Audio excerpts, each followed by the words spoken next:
Baik Bapak dan Ibu, Assalamualaikum warahmatullahi wabarakatuh. Terima kasih. Berikutnya saya akan memperlihatkan kepada kita bersama tentang silabus dan RPP. Walaupun saya yakin semua kita sudah paham ini sekedar untuk menyampaikan persepsi kita saja.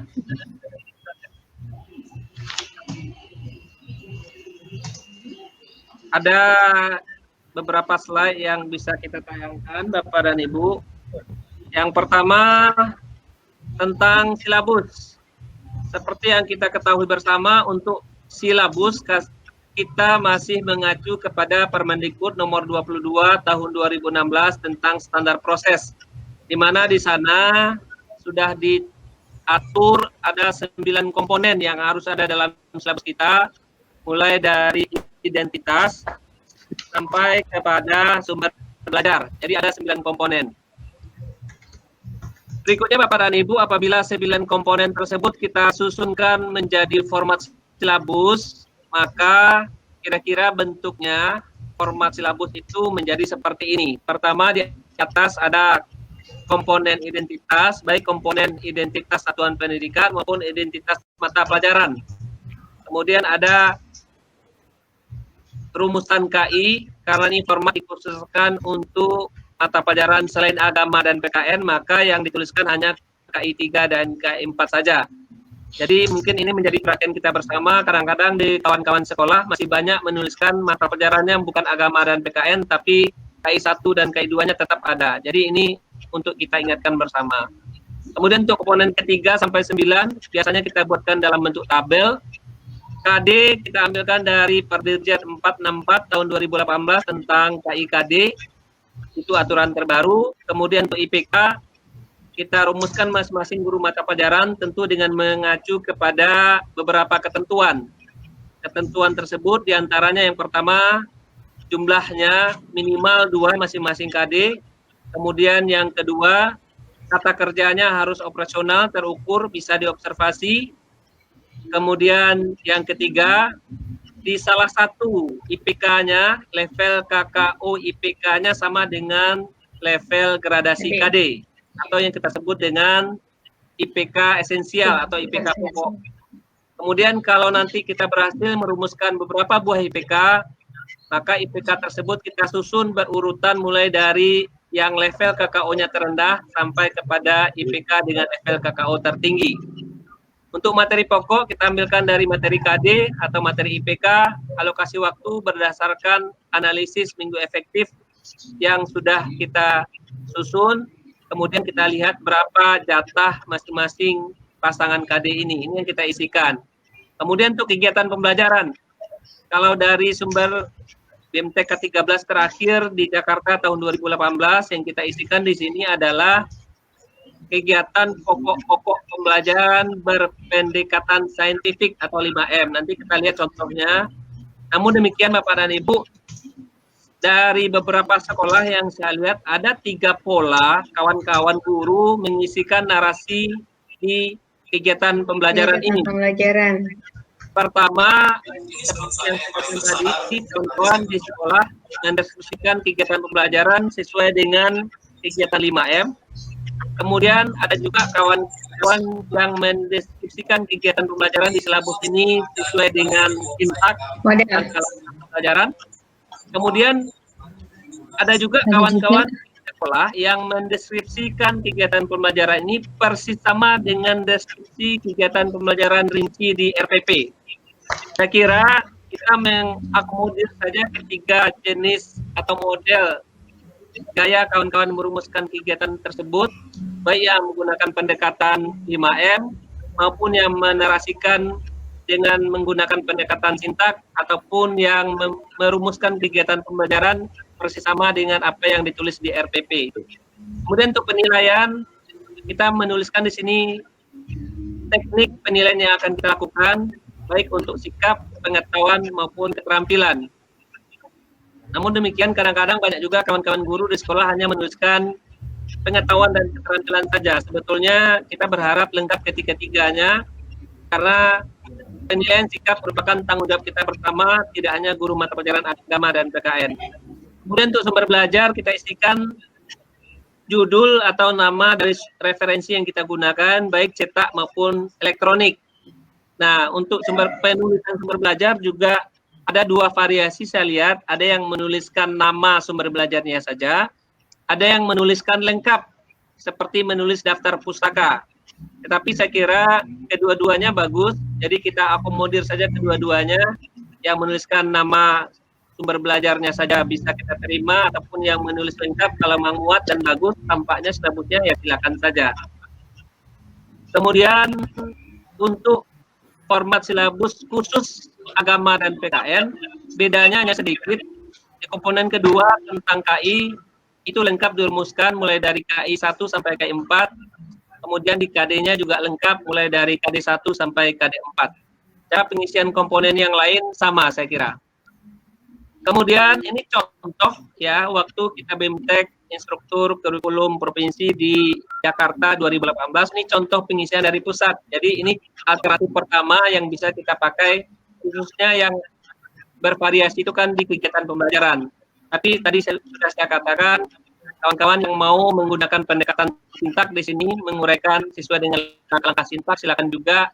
Atau kawan-kawan yang mau membuat tidak dituliskan sintaknya, tetapi langsung ke kegiatan rinci, kegiatan pembelajaran, bagaimana ditulis di RPP, saya kira ini bisa juga kita terima. Kemudian untuk sumber belajar bisa namanya saja, ataupun bisa juga lengkap, seperti menulis daftar pustaka. Kemudian kita masuk ke RPP, Bapak dan Ibu. Kita mungkin sudah sama-sama mengetahui bahwa untuk RPP tahun pelajaran besok kita sangat berharap dan mendorong semua kawan-kawan di sekolah menggunakan RPP sesuai dengan ketentuan SE Mendikbud nomor 14 tahun 2019 tentang penyederhanaan RPP. Ini teks asli dari SE Mendikbud tersebut, ada 4 poin di sana. Nah, dari SE ini bisa kita ambil 4 catatan juga. Yang pertama, istilahnya tidak ada secara tertulis di SE itu menyebutkan RPP 1 lembar, supaya kawan-kawan kita di sekolah paham bahwa RPP itu tidak harus 1 lembar atau jangan dipaksakan 1 lembar, karena tidak ada kata-kata secara eksplisit di SE tersebut yang menuliskan RPP 1 lembar, tetapi yang judulnya adalah penyederhanaan RPP dari 13 komponen menjadi 3 komponen wajib saja. Nah, Bapak dan Ibu, tentu prinsipnya sudah kita ketahui, efisien, efektif, dan berorientasi kepada peserta didik. Kemudian untuk komponen dari 13 menjadi 3 saja, yaitu tujuan, langkah-langkah, dan penilaian pembelajaran. Kemudian untuk proses penyusunan Bapak dan Ibu bisa MGMP, KKG, atau individu guru. Tapi ini yang harus kita pahami bersama bahwa sekarang tidak ada lagi format baku, format standar, sehingga kawan-kawan guru bebas memilih membuat, menggunakan, maupun mengembangkan format RPP. Jadi apapun nanti bentuk formatnya, kita tim TPK tentu harus menerima, asalkan komponennya minimal ada komponen wajib, yaitu tujuan, langkah-langkah, dan penilaian. Kemudian Bapak dan Ibu, di SE itu juga dinyatakan di poin keempat, RPP lama masih bisa digunakan. Namun demikian, sekali lagi kita bisa sepakati bahwa untuk tahun pelajaran baru besok, kalau bisa seluruh SMK se-Sumatera Barat sudah membuat RPP sesuai dengan ketentuan SE 14 tadi. Sehingga nanti Bapak dan Ibu, RPP yang masuk ke dalam dokumen 3 KTSP kita, itu memiliki 3 komponen wajib tambah 1 komponen pelengkap, yaitu identitas. Rasanya tidak mungkin RPP tanpa identitas. Jadi komponen pertama adalah identitas, kemudian komponen kedua tujuan pembelajaran dengan tetap dengan 4 komponen A, B, C, D. Kemudian kegiatan pembelajaran, di sana ada kegiatan pendahuluan, inti, penutup. Walaupun nanti secara teknis mungkin bisa disatukan saja kegiatan pembelajarannya, tetapi dalam satu kegiatan tersebut sudah mencerminkan ada pendahuluan, ada inti, ada penutup. Kemudian untuk sikap yang kita tuliskan di RPP cukup teknik dan bentuknya saja, baik untuk sikap, pengetahuan, maupun keterampilan. Sedangkan untuk instrumen penilaian yang lain, mulai dari kisi-kisi, beserta materi ajarnya kita jadikan sebagai lampiran. Kemudian Bapak dan Ibu,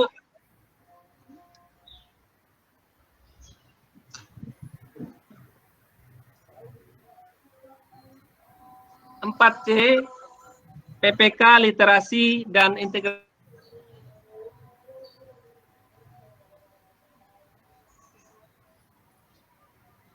Tetap ada, literasi tetap ada, termasuk nilai-nilai mulok. Nah, cuman apakah harus dituliskan atau tidak? Kalau menurut pendapat saya, khusus untuk mulok, ya harus kita tuliskan. Karena kalau tidak dituliskan, mulok ini tentu tidak tahu kita bahwa ada integrasi nilai-nilai Al-Quran maupun Minangkabau. Sedangkan untuk literasi, PPK, dan 4C, ini boleh dituliskan, boleh tidak. Asalkan di kegiatan pembelajarannya sudah merefleksikan, mendeskripsikan adanya kegiatan-kegiatan ini. Misalnya ketika guru menayangkan video atau menyuruh mencari sumber, pasti sudah ada kegiatan literasinya. Ketika guru mendisiplinkan siswa, menyiapkan siswa secara fisik dan psikis, menyuruh siswa berdoa, pasti sudah ada nilai-nilai PPK-nya. Ketika guru mendesain kegiatan pembelajaran dalam bentuk diskusi kelompok, pasti sudah ada 4C-nya. Jadi untuk 3 komponen ini boleh ditulis, boleh juga tidak, asalkan di dalam kegiatan pembelajarannya sudah mendeskripsikan adanya ketiga kegiatan ini. Tapi khusus untuk yang mulok, ini memang harus kita tuliskan, kalau enggak tidak akan kelihatan. Kemudian sebagai penutup, mungkin ini pencerahan bagi kita semua, kalau Bapak dan Ibu sudah pernah mendapatkan cuplikan video ini tentang RPP ya, tentang RPP.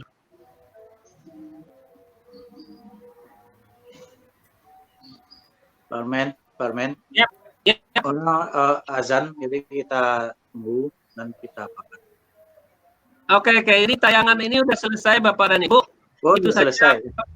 Sudah selesai. Ya. Silakan, apakah kita langsung istirahat dulu atau langsung closing saja atau bagaimana? Saya minta pendapat Bapak Ibu yang lain. Silakan Bapak Ibu. Kita dengarkan azan agak 2 menit ini dulu Pak Armen, terus lanjut lagi Pak Armen. Baik Bapak dan Ibu, langsung saja kita serahkan waktu kepada kita semua. Apakah ada yang perlu kita perdalam, penjelasan lebih lanjut atau pertanyaan, kami persilakan. Parmen, sedikit Parmen boleh. Silakan Bu Darling. Yang dikaitkan pembelajaran di RPP Parmen, jadi tidak usah dipilah-pilah pendahuluan inti penutup, cukup satu kegiatan pembelajaran lalu tak perlu dipilah Parmen. Oke, kalau nggak ada, kita kembali ke pertanyaan Bu Darling. Bu Darling, sekarang kan model format itu bebas guru Bu Darling. Ya. Tetapi kalau menurut saya untuk kegiatan pembelajaran tetap ada ketiga langkahnya, ada pendahuluan, ada inti, ada penutup, walaupun nanti modelnya dikembangkan dalam satu kegiatan saja. Gabung aja, dalam gabung satu kegiatan saja. Boleh, mau dipisah-pisah juga kegiatan pendahuluan, inti, penutup seperti yang selama ini juga boleh. Silakan, karena itu kebebasan guru. Tapi yang penting di dalamnya ada pendahuluan, ada inti, ada penutup. Dipisah boleh, digabung boleh. Itu menurut pendapat. Baik, Parmen. Tapi diringkas ya, Parmen, tidak dirinci detail begitu ya. Boleh. Mau dideskripsikan boleh, mau lihat poin-poin boleh. Terserah, model format diserahkan kepada Bapak Ibu, bebas dan merdeka. Baik, Parmen, makasih. Pertanyaan yang lain, baik dokumen 1, 2 maupun dokumen 3, silakan. Pak Men. Ya, silakan Pak Widi. Mungkin menegaskan pertanyaan dari Bu Darling tadi, Pak Men, mengenai kegiatan pembelajaran, apakah boleh kegiatan inti saja. Saya di grup TPK sudah saya share juga bahwa di buku 1 yang dikeluarkan oleh Kementerian, buku 1 RPP, itu kegiatan pembelajaran wajib mencantumkan kegiatan pendahuluan, inti, dan penutup. Itu bisa dilihat di halaman 12, poin yang ke-20. Nah, nanti Bapak Ibu bisa melihatnya di buku 1 tersebut bahwa kegiatan pembelajaran tetap menganut 3 komponen tersebut.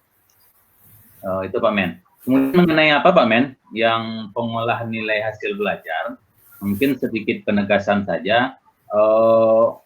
Sebaiknya nanti di pengolahan hasil belajar itu sekolah harus mencantumkan bobot masing-masing aktivitas penilaiannya. Yang lalu kemarin saya lihat kebanyakan tidak mencantumkan berapakah bobot UH, berapakah bobot tugas, berapakah bobot UTS, UAS, dan sebagainya. Nah, jadi di pengolahan nilai itu sekolah harus mencantumkan berapa bobotnya dan bagaimana teknik pengolahan nilainya sehingga melahirkan nilai pengetahuan kah, nilai keterampilan kah. Itu di pengolahan nilai. Itu saja penegasannya Pak Men. Terima kasih Pak Wide, karena sudah dari pakarnya seperti itu, kita saya kira langsung terima saja. Kemudian untuk yang RPP tadi, saya setuju. Yang penting di sana tetap harus ada pendahuluan inti penutup, walaupun nanti model mengembangkannya bisa disatukan saja, ataupun dipisah-pisah yang selama ini. Dan terima kasih sekali lagi kepada Bapak dan Ibu, kepada Pak Amrawarda selaku koordinator, sekaligus sebagai penshare materi kita. Teristimewa juga kepada Pak Dr. Muswarto yang telah bersama-sama dengan kita sampai acara berakhir, dan kepada seluruh Bapak Ibu tim TPK SMK, mudah-mudahan di lain kesempatan kita bisa hadir lebih lengkap. Kalau ini saya lihat hanya 14-15 orang. Ya, mudah-mudahan ini menjadi bermanfaat bagi kita semua. Dan untuk agenda-agenda berikutnya kita akan coba jadwalkan dengan Pak Am. Terima kasih, saya mohon maaf atas segala kekurangan. Wabillahi taufiq wal hidayah. Wassalamualaikum warahmatullahi wabarakatuh. Waalaikumsalam warahmatullahi wabarakatuh.